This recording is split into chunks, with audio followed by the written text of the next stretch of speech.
हफ्ते की सुबह थी। सूरज अभी पूरी तरह निकला नहीं था, मगर गलियों में रौनक शुरू हो चुकी थी।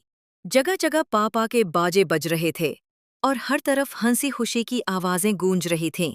7 साल की छोटी सी दुआ जो दो पोनियां बांधकर हमेशा तैयार रहती, खिड़की के पास आई और बाहर झांका। उसने हैरत से पूछा, अम्मी, हर तरफ इतना शोर क्यों है? सब क्या कर रहे हैं?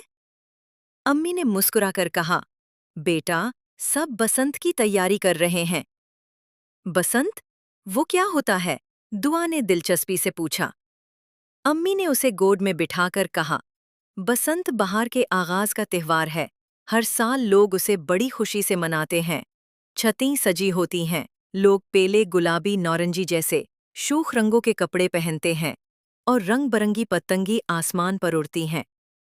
दुआ की आंखें चमकने लगें। अम्मी, मेरे लिए भी पीले और गुलाबी रंग का फराक तैयार करें ना, मैं भी बसंत मनाऊंगी। अम्मी हंसे, जरूर बेटा, तुम तो सबसे खूबसूरत लगोगी। अगले दिन दोपहर तक हर घर की छत पर चहल पहल थी। दुआ भी नई फराक पहने, हाथ में पतंग लिए अपनी अम्मी के साथ छत पर आ गई।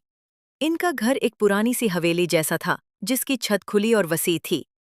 छत पर हर तरफ हंसी मजाक हो रहा था। बच्चे बो काटा के नारे लगा रहे थे। रंग बरंगी पतंगे आसमान पर उड़ रही थीं। जैसे जैसे शाम हुई, छत पर लाइटिंग जल गई और औरतें मजेदार खाने बना रही थीं। दुआ पतंग उड़ाने में मगन थी कि अचानक पास वाली छत से एक चीख सुनाई दी। एक लड़के का हाथ कट गया था। पता चला कि डोर में कांच का मांझा था जो खतरनाक हद तक तेज था। दुआ घबराकर अम्मी के करीब आ गई। अम्मी, ये क्या हो गया? वो लड़का रो रहा है। अम्मी ने अफसोस से कहा, बेटा, बस यही बसंत का दुख है। जहाँ खुशी होती है, वहीं अगर हम एहतियात न करें तो नुकसान भी हो सकता है। कांच वाली डोर से बच्चे, परिंदे और मोटरसाइकिल सवार जख्मी हो जाते हैं। दुआ ने आसमान को देखा, फिर अपनी पतंग को।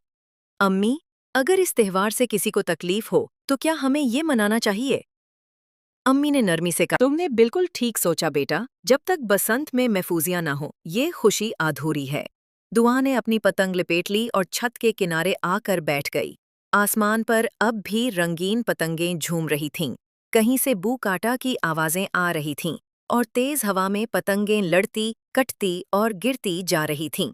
मगर अब दुआ का दिल वैसा खुश न था जैसे सुबह था। वो देर तक चुप बैठी रही। इसकी मासूम आंखों में सोच की गहराइयां उतरने लगी थीं। अचानक उसने अम्मी की तरफ देखा और आहिस्ता आवाज में बोली, अम्मी, अगर सब लोग ऐसे ही एहतियात किए बगैर पतंग उड़ाते रहे तो हर साल किसी का हाथ कटेगा, किसी का चेहरा जख्मी होगा, कोई परिंदा मर जाएगा। ये तो खुशी का त्योहार नहीं रहा ना? अम्मी ने दुआ के सर पर हाथ फेरा। हाँ बेटा, बसंत को तब ही मनाना चाहिए जब हम दूसरों के लिए खतरा न बने। अगर हर कोई ये सोच ले तो शायद ये दिन वाकई खुशियों भरा हो। दुआ ने आहिस्ता से सर हिलाया और फिर अपनी पतंग की डोर को देखते हुए कहा, अम्मी, क्या हम अगली बसंत में सिर्फ वही पतंग उड़ाएंगे जिनकी दूर महफूज हो, और सबको भी कहें कि वो शीशे वाली दूर इस्तेमाल ना करें? अम्मी ने मुस्कुराकर कहा, इंशाअल्लाह हम दूसरों को भी समझाएंगे। तुमने जो सोचा है वो बहुत अहम है। एक दिन ऐसा जरूर आएगा जब बसंत सिर्फ खुशी लाएगी, दुख नहीं। इसी रात दुआ ने अपनी डायरी निकाली और एक सफ़े पर रंगीन पीन से लिखा, बसंत का मतलब सिर्फ पतंग नहीं, बल्कि हर एक के लिए मुस्कुराहट है। मैं चाहती हूँ कि मेरी पतंग कभी किसी का जख्म न बने। ये लफ्ज़ इसके दिल से निकले थे। अगले दिन स्कूल में दुआ ने अपनी क्लास में सबको अपनी कहानी सुनाई। बच्चों ने तालियां बजाईं और इस्तानी जी ने दुआ को शाबाश दी। अब दुआ बस एक नन्ही लड़की ना रही थी, वो एक सोच बन गई थी जो दूसरों के दिलों में भी जगह बनाने लगी। इख्तितामिया, हाँ, बसंत, बसंत सिर्फ एक त्योहार नहीं, ये एहसास, रंग और जिम्मेदारी का नाम है।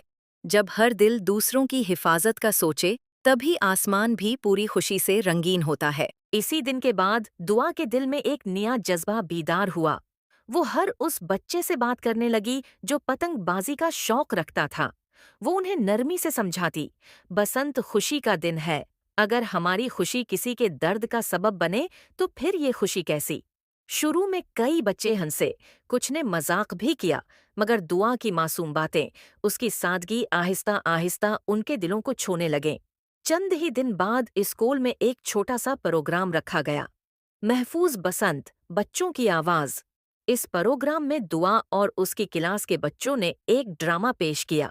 ڈرامے میں دکھایا گیا ایک پرندہ شیشے والی ڈور سے زخمی ہو جاتا ہے، ایک بچہ موٹر سائیکل سے گر جاتا ہے، اور ایک ماں اپنی بچی کو بچاتے ہوئے زخمی ہو جاتی ہے۔ آخر میں دعا اسٹیج پر آ کر کہتی ہے، ہمیں اپنی خوشی میں دوسروں کی سلامتی کو نہیں بھولنا چاہیے۔ بسنت تب ہی خوبصورت ہے جب سب محفوظ ہوں۔ ڈرامہ ختم ہوا تو پورے اسکول میں خاموشی چھا گئی، اور پھر زبردست تالیاں بجنے لگیں۔ اساتذہ، والدین اور یہاں تک کہ محلے کے لوگ بھی اب یہ بات کرنے لگے تھے، وقت آ گیا ہے کہ بسنت کو ذمہ داری کے ساتھ منایا جائے۔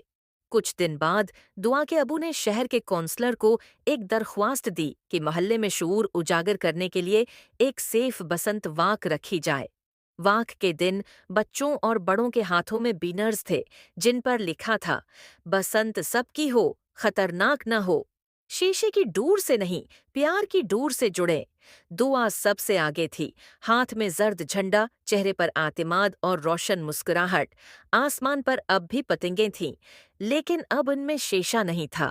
اب بچے، مائیں، بزرگ سب دعا کی بات کو دل سے مان چکے تھے، اور اس دن کے بعد محلے میں ہر سال سیف بسنت ڈے منایا جانے لگا۔